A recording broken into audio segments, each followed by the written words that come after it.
I think we can all agree that Farkas is conventionally attractive by all means. Unfortunately, he's got the personality of a plank of wood and looks like he's in perpetual need of a good night's rest. F tier. Belron next, or as I like to call him, Bellend. Now, I'm not going to fault a mortal just for going bald, but by the dream's leave, if the hair you have left looks like the rear end of a wet skeever that's entirely on you.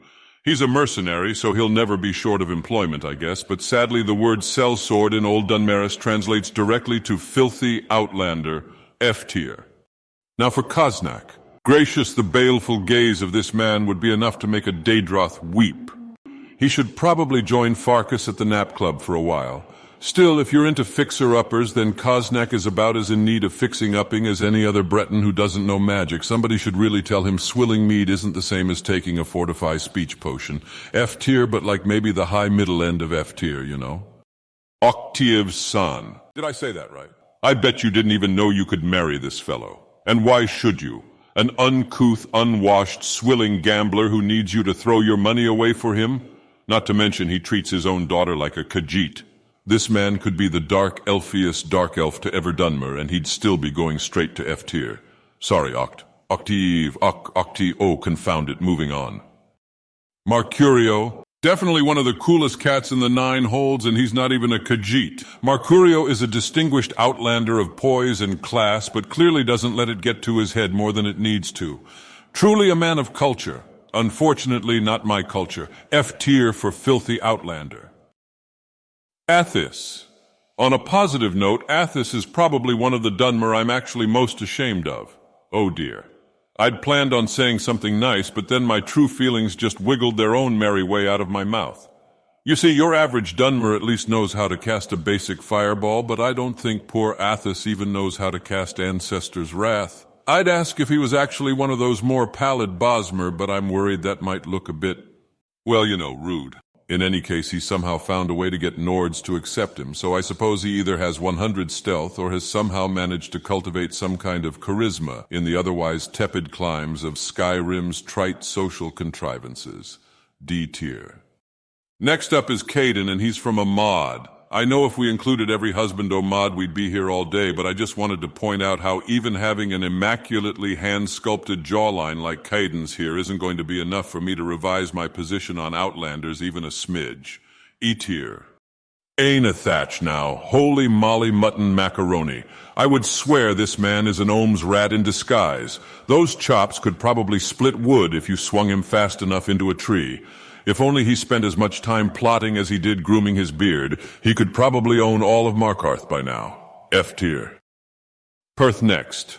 Perth is a hard-working miner, that I can respect. What I can't respect is that he mines moonstone for the High Elves.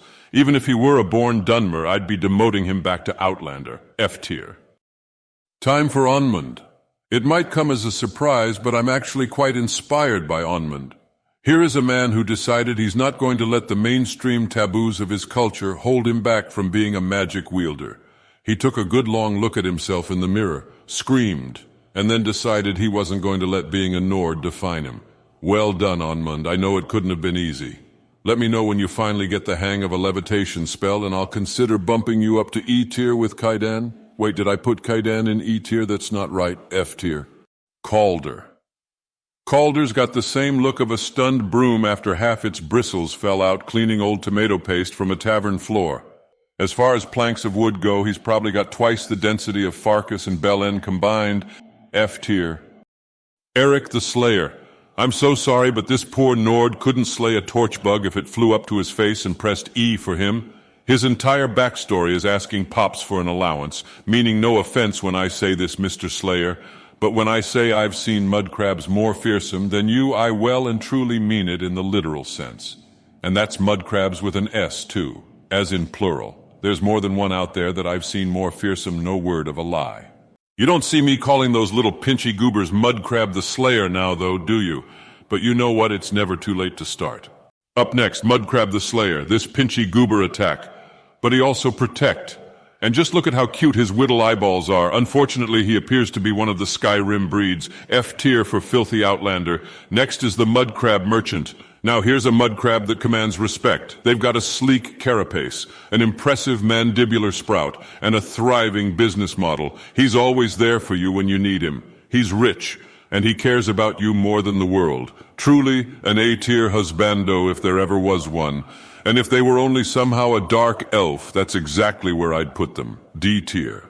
Our next mudcrab. Wait, that's no mudcrab. That's Teldrin Sero. Oh ho, Teldrin, you sly dog. Sneaking your way into the mudcrab section of the tier list. Just for that, I'm making you an honorary mudcrab all the same. Good show, good show. For real, though, Teldrin is undisputedly the greatest husbando in all of Elder Scrolls history. He's not even marriageable in vanilla, but that's exactly what makes him even more of a catch. Charming, handsome, a free-roaming rogue magic user. You don't pay him to follow you on your adventures? Oh no. You pay for the privilege of following him on his adventures. S-tier. S-tier. Everybody, can we get a round of applause? Congratulations, Teldrin Sero. You have officially won the Skyrim Husbando/Mudcrab tier list. Truly a well-deserved accolade for such a distinguished elf. Come to Red Mountain anytime to claim your brand new Suran Silt Strider 1040 Supreme.